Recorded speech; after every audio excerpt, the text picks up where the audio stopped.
What you are about to witness is a debate between the tropical and sidereal points of view. A debate is not a fight. A debate is an opportunity for usually two people to present 2 points of view on an issue. My guest will always have 10 minutes to present his or her argument, point of view, opinion, whatever they want to present in the 10 minutes, which will be followed by me having 4 minutes to reply to it, which means not to bring up something new from outer space or something out of the blue. I have to respond to the points that they brought up. And then finally, the guest has 1 minute to give a final statement, 1 or 2 minutes.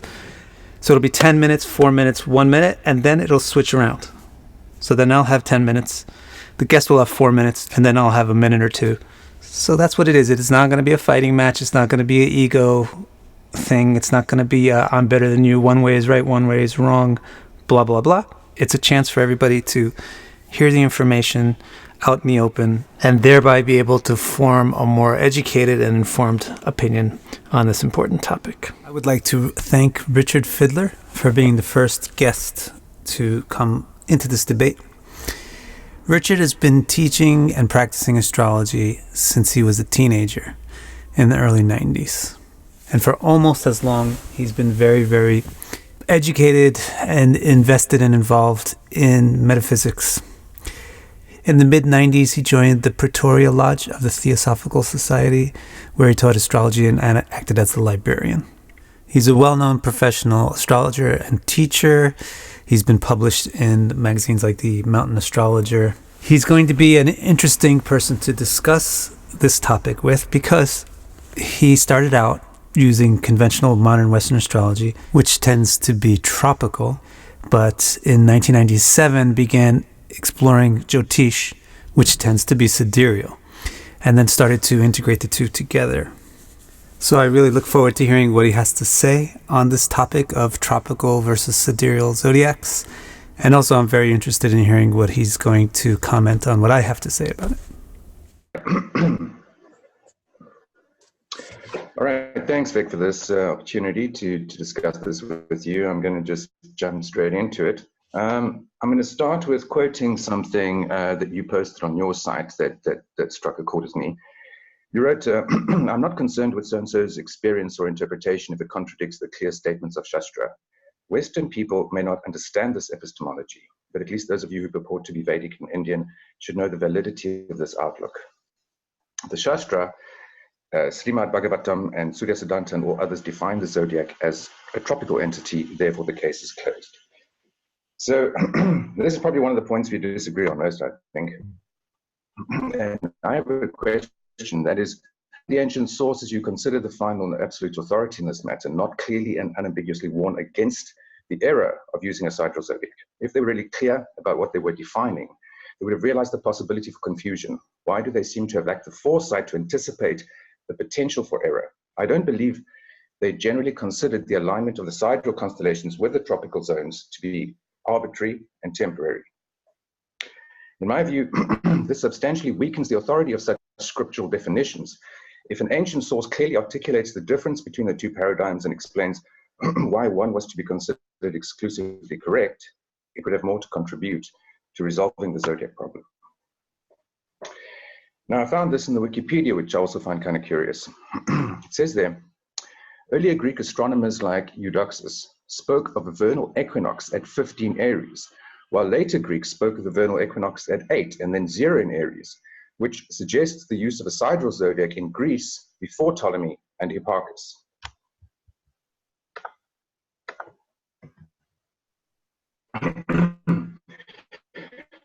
Perhaps the astrological schematizers of roughly 2,000 years ago simply seized on the convenient but temporary opportunity to merge two ways of structuring a 12-fold division of the zodiac.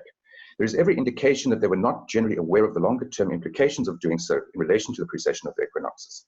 It seems they did not expect the sidereal tropical alignment to change. This helps to make some sense of both 12-fold divisions of the ecliptic employing an identical structure and identical symbols. It also helps to explain why there was not a tropical zodiac in its current form thousands of years prior to the vernal equinox arriving at the beginning of sidereal Aries. I suspect the tropical zodiac owes its symbolism to the older zodiacal constellations.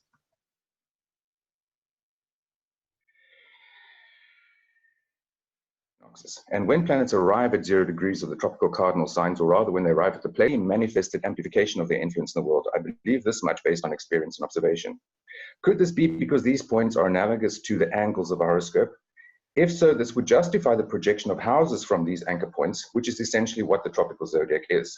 This does not necessarily invalidate the sidereal zodiac. The argument for a tropical zodiac is far stronger than the argument against a sidereal zodiac, where I wrote that the tropical zodiac is here depicted as houses of a world horoscope in which the equinox is the ascendant and the outer signs are sidereal. You might be familiar with Sri Yukteswar's comparable way of using the equinoxes as a marker through the zodiac in a 24,000 year precession cycle. And I'm just putting this up just to underline that this isn't just a new age hippie idea, of the age of Aquarius and all of that. Now, regarding the nakshatras, is it not curious that Ravati, fully contained in sidereal Pisces, is represented as a fish, literally the same symbol? Maga, the throne room for Leo, it's such a tight fit. Pushya is fully contained in the sign Cancer and is represented as the udder of a cow. I mean, Cancer is literally the breasts. Rohini, fully contained in sidereal Taurus, is depicted as an ox cart. On top of that, Rohini is also the favorite wife of the moon, and Taurus happens to be the sign of the moon's exaltation. Are all of these mere coincidences? Robert Hans said the following about the zodiac problem. He said, I believe we have to regard the tropical sidereal controversy as yet another example of a historical pseudo-problem created by anachronistically projecting a modern problem with modern points of view back onto the ancients. It was not a problem with which the ancients were seriously concerned. Given the limits of their computational accuracy, both systems would have given them the same results. This is a question we have to resolve for ourselves. An appeal to history will not work. Or at least I'm inclined to say that we can find historical evidence or precedents for both approaches. I believe that the ultimate proof of the pudding is an experience and the results of interpretation. And I actually want to here look at just 2 charts, one of them being Hitler. Arguably the most notorious and effective warmonger of history. The Führer, the leader, excitable and passionate. If you look at the 2 charts, I'm sure you have looked at this, I find it hard to get around the sun being exalted in the sidereal system and being a whole lot weaker in the tropical, not to speak of Mars being in its detriment in Taurus as opposed to being in its own sign. There's also a very clear overall fire emphasis in the sidereal picture, all the more because the sun and moon end up in either the fire signs in the sidereal picture or the earth signs in the tropical. Also, in Hitler's tropical chart, Venus creates Malavya Yoga, the Mahaprusha Yoga of Venus. Surely that doesn't compare to having Hitler have Rishaka Yoga, which is the Mahaprusha Yoga of Mars. Then Nikola Tesla, arguably one of the most significant inventors in history, lifelong bachelor, hypochondriac, meticulous mechanical genius, very, very clever man. In his tropical chart, Taurus is the ascendant. Venus, as ascendant lord, is in Cancer.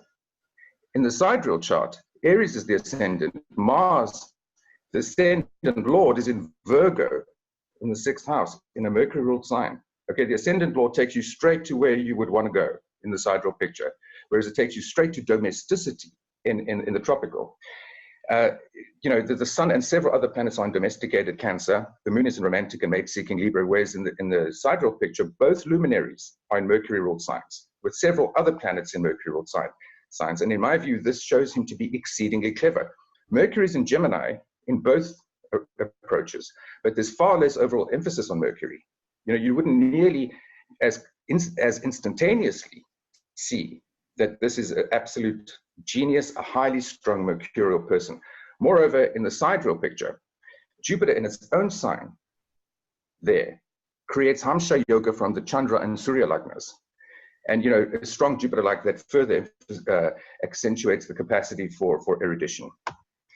So finally, I realized that, of course, one or two potentially cherry-picked examples of the Sidereal Zodiac seeming to more clearly generate an accurate narrative doesn't finally and unequivocally prove anything. However, theoretical and historical arguments alone do not close the case either. Astrology is not a purely academic or intellectual pastime. It's a technique that should work and produce measurable results. Please provide or participate in results-based comparative research and testing. Demonstrate the superior efficacy of the tropical zodiac in chart interpretation. Maybe then and only then can the case be closed. And that is my story. So the thing of like, let's talk about charts and which system works better. My feeling there is that interpreting charts is way more complicated than agreeing upon a fundamental definition of something. Like if we could say red is this color and blue is that color, that's a lot easier than saying how to make a painting. So if we can't even sort out our logic on what's the definition of the zodiac, we probably aren't capable of agreeing upon the system by which we will evaluate charts. So, right. So I think it's kind of jumping the gun to say, let's look at charts. There's way more open for argument. I can argue that, well, you're looking at it the wrong way. You should look at this lord in that house instead of this and that. So it'll go off chart. And the other thing is we could pull up 5 charts and say these 5 charts are easier to see. The outcome is easier to see when you look at it sidereally, and we pull up another 5 charts and you'll see that the outcome is easier to see tropically. So I don't even think that that will be particularly conclusive if we go that route.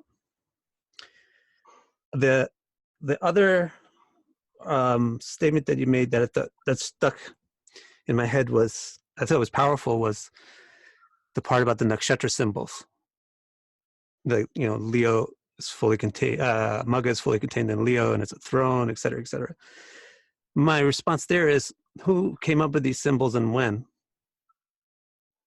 So they may have been introduced after the concept of the marriage between the nakshatras and the rashis, because in the old texts they don't mention the symbols associated with things.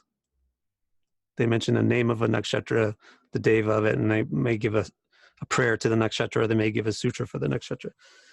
And what I've seen in practice is most of the, not practice, but like practically looking at the theories of nakshatras, is a lot of the visuals of the symbols come from the actual shapes of the constellations. Like those are probably the older ones. Then the opening thing that you opened with the quote, that quote was really meant to, I can get a little bit like jabby sometimes. So that quote was kind of like a jab on people that are saying, we're Vedic astrologers. We're Vedic astrologers. And so the point that I was trying to make there is, if you're Vedic, then you have to accept the fundamental premise of being Vedic is to accept a certain epistemology, which is that the Vedas are the ultimate authority.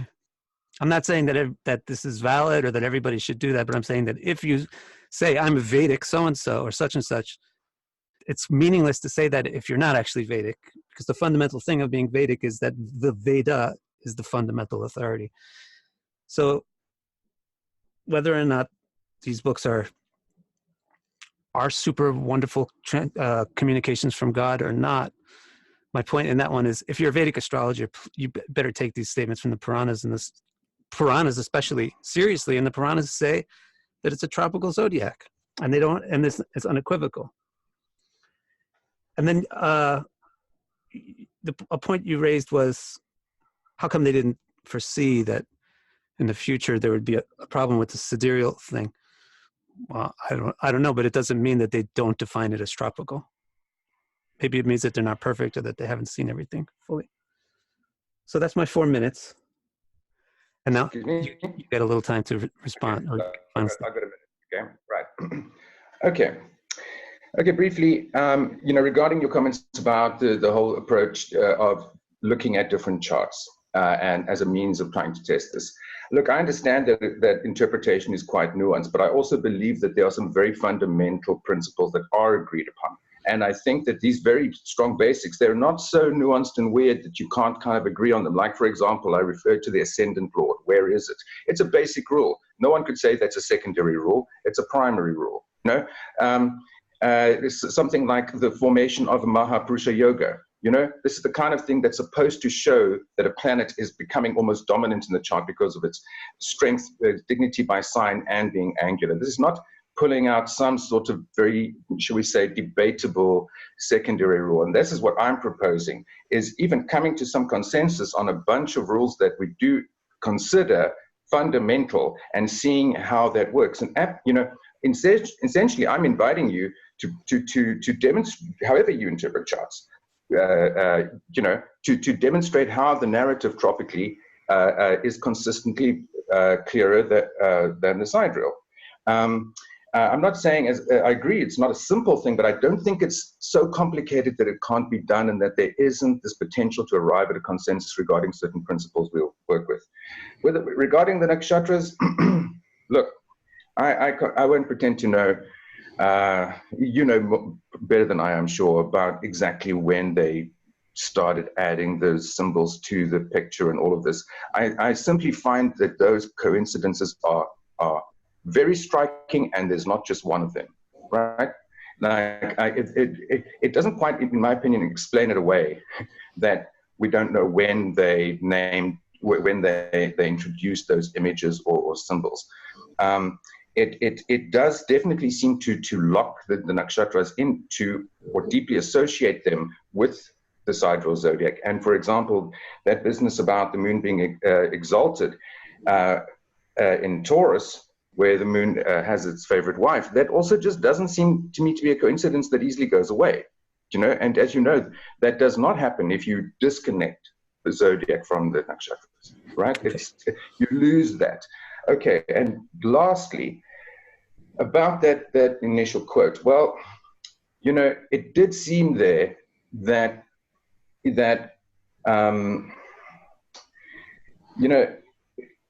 this idea of accepting authority unquestioningly, even if you're Indian, even if you're Vedic, I don't think that that's necessarily how anybody should go about seeking knowledge. So having respect for these texts is excellent. But you said, I asked, why did they not foresee this problem? I think it's a fair question, because if these people have this kind of omniscience that is worthy of unquestioning respect, right? They need to demonstrate that with that level of foresight. And look, but we leave that there, and that's in short. Okay. Yeah, and I'm not allowed to respond. So, okay, so I'll do my presentation. So first, I want to talk about where we agree, where the tropical point of view and the sidereal points agree. Everybody agrees that there's 12 signs and that they're 30 degrees each. Everybody agrees that the signs are composed of elements, modes, and rulers. Planetary rulers, elements like earth, water, fire, air, modes like cardinal, fixed, and dual. And everybody agrees even which signs belong to which modes and elements and rulers.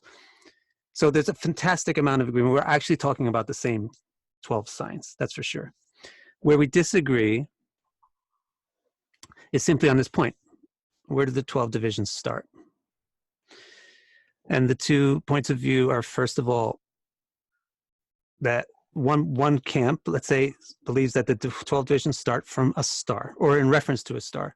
And that's why it's called sidereal, because sidera is Latin for star.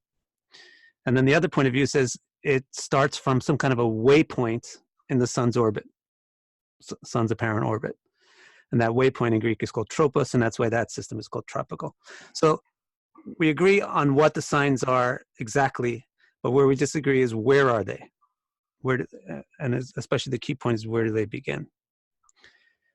And so the big question is, which one of these viewpoints is more logical and more consistent with the classical definitions and recorded astrological history? I believe that the two camps can be, the contention between the two camps can be resolved by trying to figure out which is more logical and which is more consistent with classical definitions. So to look at the classical definitions and the history of the thing, what we find is that more or less, generally speaking, outside of India, almost everybody uses a tropical concept of the 12 zodiac signs, and inside of India, almost everybody uses the sidereal one. But let's look at the Western sidereal argument and the Indian tropical argument. The Western siderealist, as far as I understand, it's basically based on the concept that the zodiac originates in Babylonian constellations. So it's fundamentally and originally stellar. So therefore sidereal. This is certainly, I could see how they would come to this conclusion from the data that they have, but I think that they have to filter out or ignore this other fact that they also have in their historical data, is that the Babylonians had a 12-division tropical system,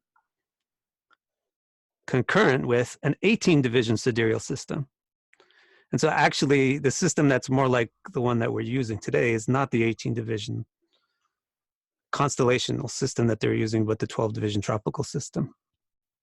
And as for which one came first, or if any did at all, which I don't believe, I believe that they're concurrent ways of looking at the sky, stellar and solar. So it can't really be borne out historically that one came first.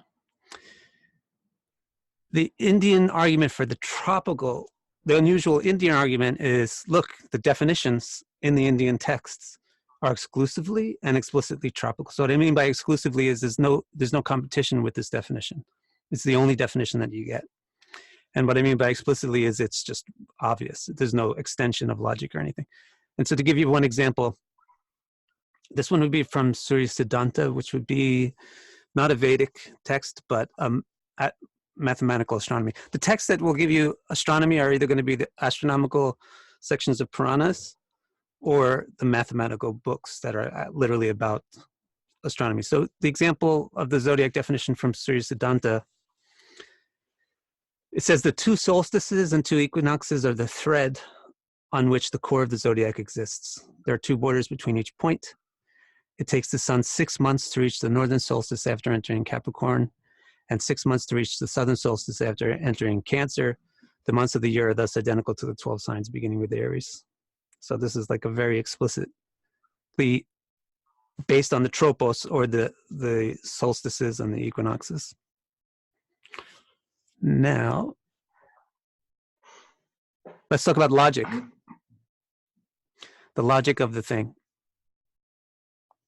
The 3 modes. So the zodiac signs, we all agree that they have 3 modes: cardinal, fixed, and dual. If it's not for the solstices and equinoxes, what is it that grants the modality to the particular signs? If you take it on the solstices and equinoxes, then when the sun crosses a cardinal point, like when the sun crosses one of those tropos, a solstice or an equinox, it becomes cardinal. The whole symbolism of cardinal is being new, ambitious, entering a new area. And then when it's in the next sign, it stays in that area, it's fixed. And then when it approaches the 3rd sign, the sun actually literally slows down in its movement, starts to like equivocate on whether it's continuing to go north or south, etc. So it actually literally becomes dual as it approaches the solstice or the equinox. Not the equinoxes, but the solstices especially. So that's for the modes. For the 4 elements also, the tropical way of looking at the zodiac logically explains where the 4 elements things come from. So if it's not for the cardinal directions, which is a very interesting way of a phrase, cardinal direction, cardinal signs, cardinal directions. If it's not for the cardinal directions of the solstice and the equinoxes, then what is it that grants the signs their elements? Why is Aries fire? Why is Taurus earth? So the system here is the ascending equinox. So ascending equinox is commonly called vernal equinox. I call it ascending equinox because I want to get away from the idea that it's hemisphere specific. But the ascending equinox is where the sun crosses the equator, and so it's the celestial equivalent of the sun rising over a horizon. So it's sunrise, and it's the eastern, the cardinal direction of the east. And and then therefore, the descending equinox is west, and then the upper point, the northern solstice, will be north, and the lower solstice will be south, celestially speaking.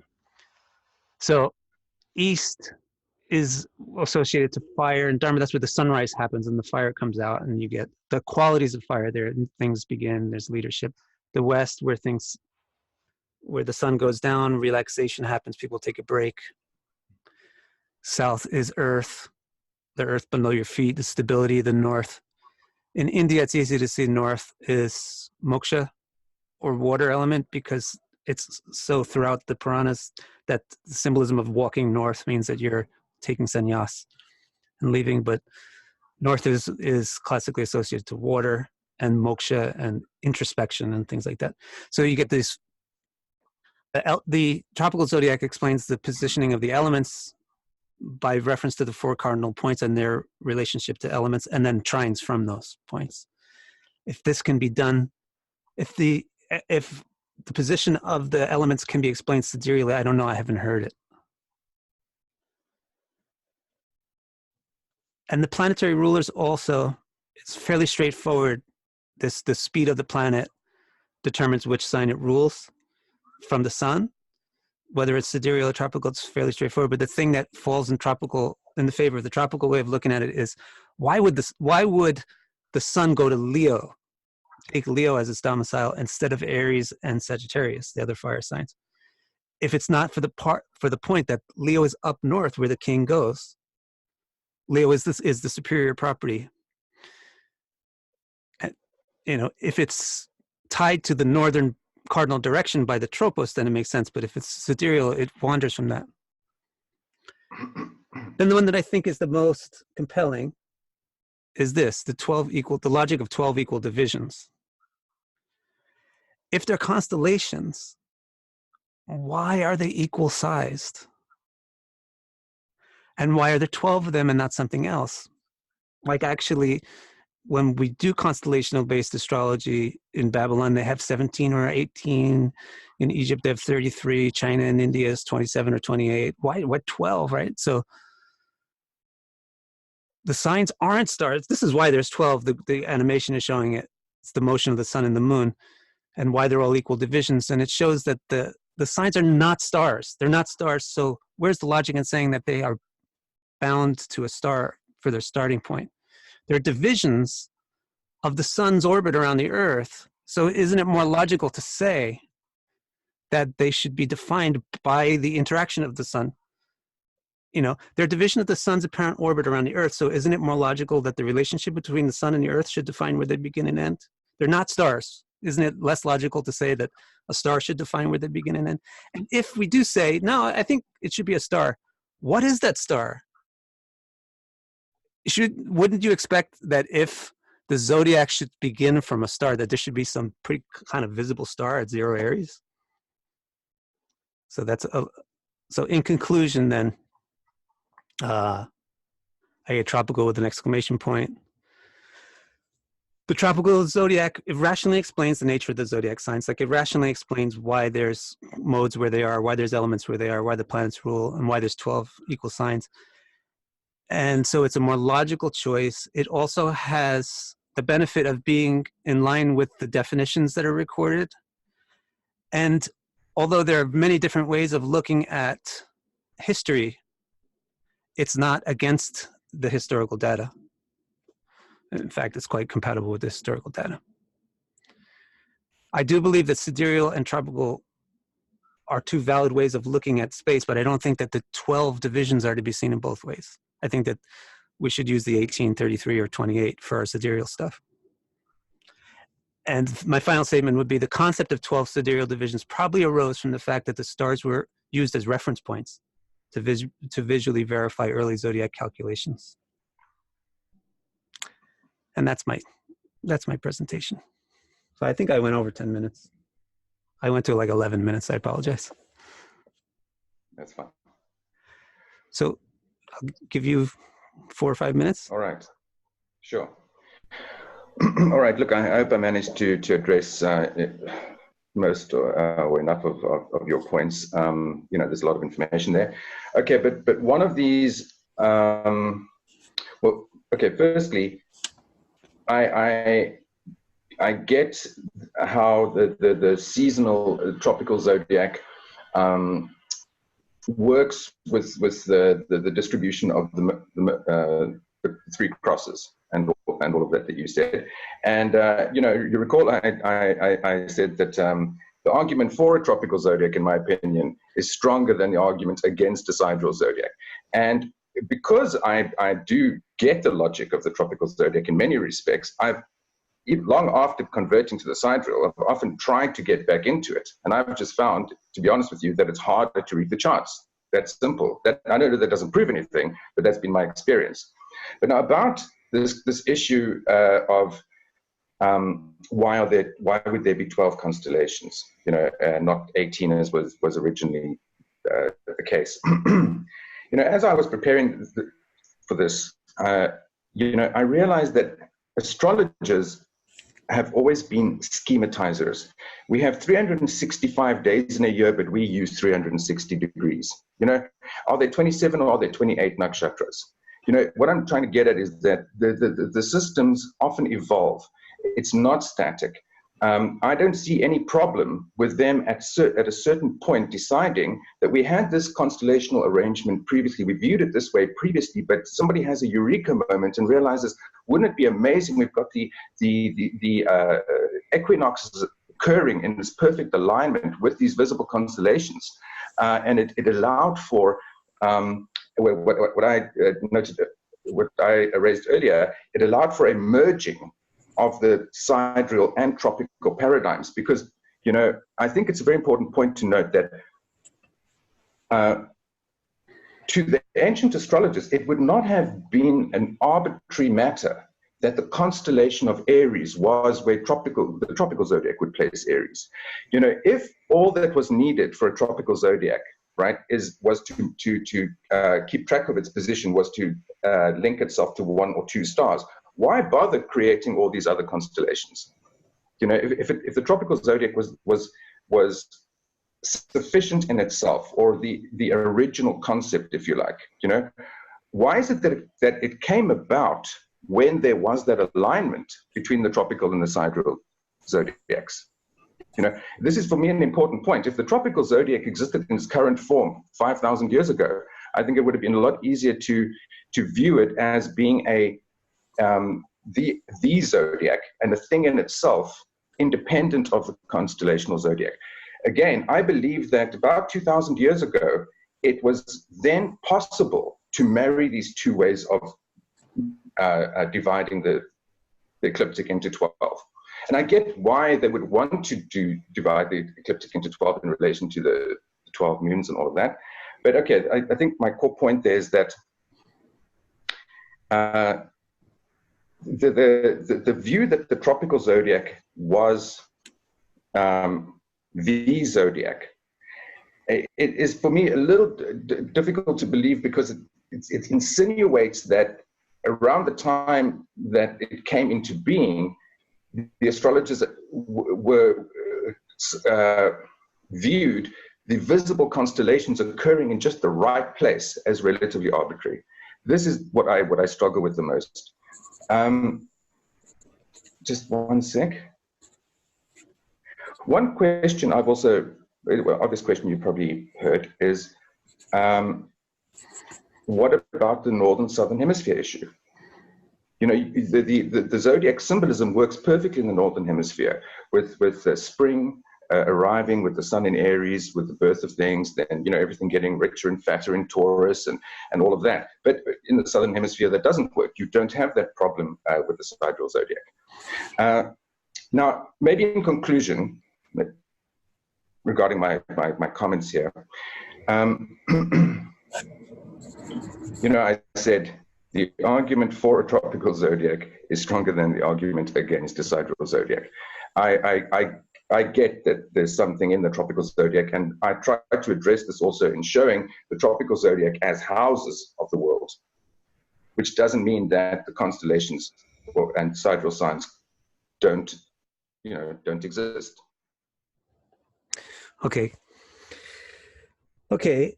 So I'll close up. I'll try to respond to some of the things. Let's see. I'm gonna need my glasses to read my own handwriting. Ah. So you presented a concept that the zodiac evolved from the 18 into the 12 in Babylon because like an eureka moment. But I think the evidence shows that they coexisted. And it's not clear that one evolved into the other. The other one is why not just a star? If you're just fact checking, you just need an ayanamsha from a star. If you just so why be so verbose? Well, people love to decorate things. You know, why make beautiful pictures in the sky either? You know, so they have a lot of time on their hands in the old days, more than we do, and they decorate things. But I think actually the real reason for that answer is the real answer to that question is they actually didn't know for a while that there was such a thing as sidereal zodiac or tropical zodiac. They just had a zodiac. And when they started to compute it, they started to say, great, the reason why they couldn't use it initially is because they couldn't do the computations. They had to do everything visually and use stellar omens. But after they could start using computations, they would want to say, is our computation accurate? There's Taurus over there, and there's Gemini, and we can see it. Let's make something we can see. And then later on, they realized, I think with Hipparchus, right? A while after their math developed, and another mathematician came and said, well, it's not exactly right. But they already had developed those things. You said that it seems like it's a lot of a coincidence. Like it's these constellations are in just the right place. I'd also just like to make the point they're not actually just right. Like actually they're quite different. Virgo, for example, is quite big. And like the Lahiri star, which is what? Chitra, the Chitra Paksha star is actually on Virgo's thigh. But literally it's supposed to be at the end of her toe. So Virgo is very big, Pisces is very big, Aries is very small. It's not really exactly at all. So it's not just right. Northern, southern, I'll finish up with the northern, southern thing. Seasonal zodiac. The zodiac seasons are related to the zodiac signs, but seasons, like it goes from the zodiac signs to the seasons, but not some seasons don't create the zodiac signs. All of the symbolism of what constitutes a zodiac sign is contained in the planet that rules it, the mode that it's made, the mode that the sun operates with, the element that it's made from, and a little bit about what natural order it's in from Aries. It's nothing like, you don't actually need Aries to be spring for Aries to be Aries. In fact, spring is quite Venusian. The coming of spring is quite a Venusian affair, and Aries is quite not Venusian. So it's the idea that the tropical zodiac is seasonal is just a mistake, and tropical zodiac users perpetuate the mistake because sometimes it's really handy. Well, Capricorn is cold, and so it's wintry too. But it's just the wrong way of looking at it. And also, the problem doesn't go away if it's sidereal, because you're still basically down there. It's still basically summer in the southern hemisphere when you're around Aquarius. So those are my replies. I just want to end up by saying this was great. I was just, the only problem that I have is I hope that in the beginning of the thing during your presentation, people could hear your voice well, because there was some kind of a connection problem. The voice was breaking up a little bit. I apologize for that. If that doesn't come across well in the reading. Well, look, just the technical thing. Yeah. But thank you, Vic. Yeah, it was good, and I enjoyed it, and it was good for me also to dig a little deeper and think about what I believe about all of this. So it's been stimulating. So I appreciate that. Thank you. And I have to appreciate you for doing this, because you don't even know me. We never met before. I'm kind of a crazy person. I say things that are really like intense. I could have done some weird stuff with you on this. You kind of came in here trusting me that I would do this in a rational way. So I really appreciate that. And hopefully more people will take your lead and come, because what I want to do is discuss, not like win or be victorious or anything like that. Sure. Thank you so much. Great. Thank you, Vic. Thank you. So I hope this debate was very useful. and enlightening. Please subscribe to the channel so you don't miss the future debates that we have on the same topic. I plan to bring multiple guests on to present their views on the sidereal side. And check out the playlist that this video is in, or eventually will be in, if you want to see all of those in succession. Thank you very much. See you next time.